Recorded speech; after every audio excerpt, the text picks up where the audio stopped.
17வது கணக்கு. ஒரு நபரிடம் 532 பூந்தொட்டிகள் உள்ளன. அவர் வரிசைக்கு 21 பூந்தொட்டிகள் வீதம் அடுக்க விரும்பினார்.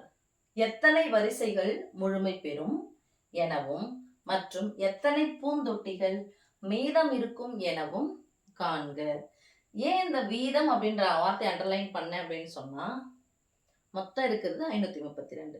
ஒரு வரிசையில எவ்வளவு அடுக்கிறாரு? 21 பூந்தொட்டி அடுக்கிறாரு. அப்ப 21 21 என்ன பண்ணணும்? சமமா ஒரு பிரிச்சு வச்சுக்கிட்டே போகணும்.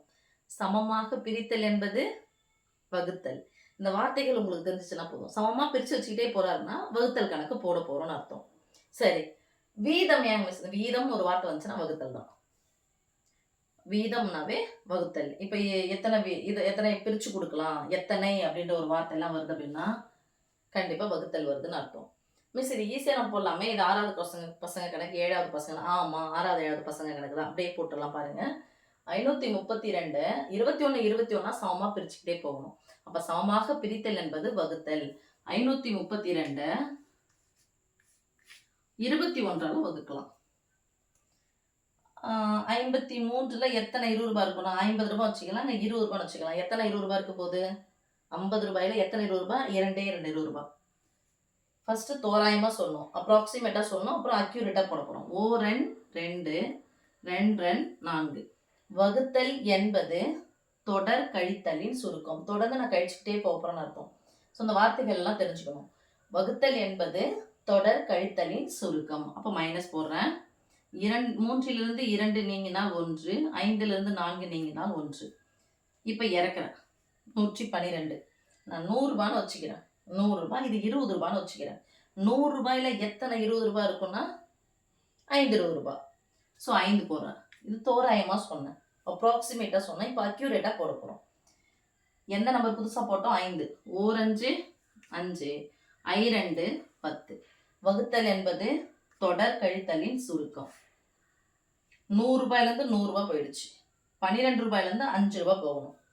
இல்லைன்னா 5 ரூபாய் கூட எதை கூட்டுனா 12. 5 மூலையில் வச்சுக்கோங்க. 6 7 8 9 10 12 12. எத்தனை வந்திருக்கு மீதி? 7. இது மீதி. இதுதான் அது ஈவு. மிஸ் இதை எழுதணுமானா எழுத வேணாம். ஆனா கேள்விக்கு இங்க போலாம். எத்தனை வரிசையில முழுசா அடுக்கலாம்? எத்தனை வரிசைகள் முழுமை பெறும்? எத்தனை வரிசைகள் முழுமை பெறும்? அப்ப எத்தனை வரிசைகள் முழுமை பெறும்? பதில் எப்படி எழுத போறோம்? 25 வரிசைகள் முழுமை பெறும். எத்தனை இந்த இடத்துல என்ன போட போறோம்? 25. பின்னாடி என்ன இருக்கும் அப்படி எழுத போறோம். 25 வரிசைகள் முழுமை பெறும். அடுத்தது, எத்தனை பூந்தொட்டிகள் மீதம் இருக்கும்? எத்தனை பூந்தொட்டிகள் மீதம் இருக்கும்? எத்தனை இடத்துல என்ன போட போறோம்? 7. மீதி இருக்கிற வார்த்தை அப்படியே எடுத்து எழுத போறீங்க. 7 பூந்தொட்டிகள்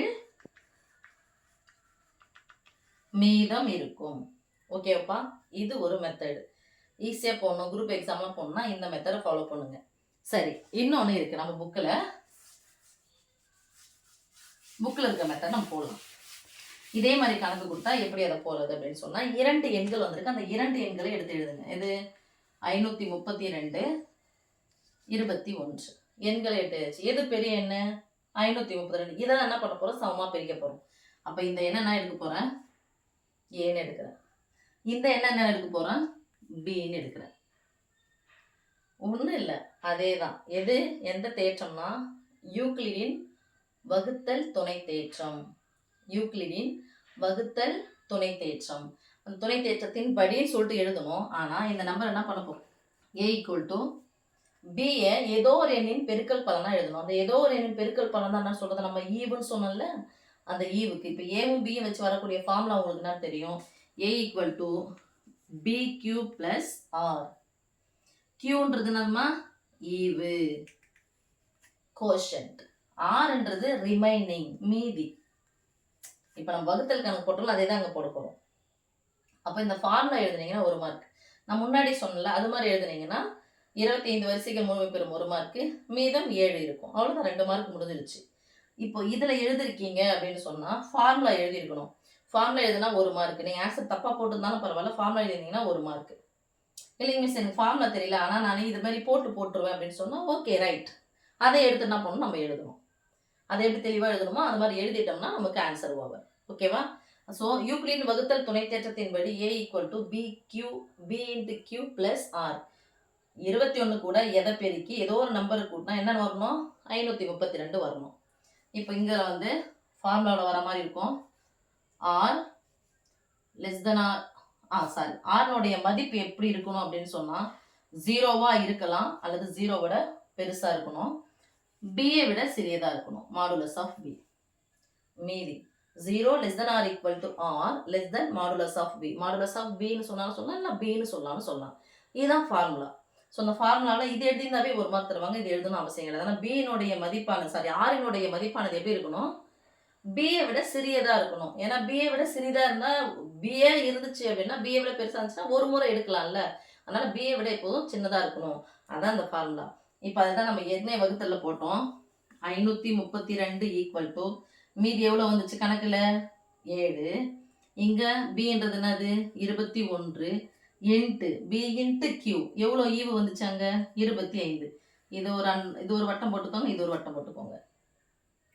எடுத்து எழுதணும். 25 வரிசைகள் முழுமை பெறும், மீதி 7 பூந்தொட்டிகள் இருக்கும் அப்படின்ற விஷயத்த நீங்கள் எழுதணும். ஸோ இது மாதிரி கணக்குகள் கொடுக்கும்பொழுது நீங்கள் வகுத்தலில் போட்டாவே உங்களுக்கு ஆன்சர் முழுமை தெரிஞ்சிடும். ஓகேவாம்மா?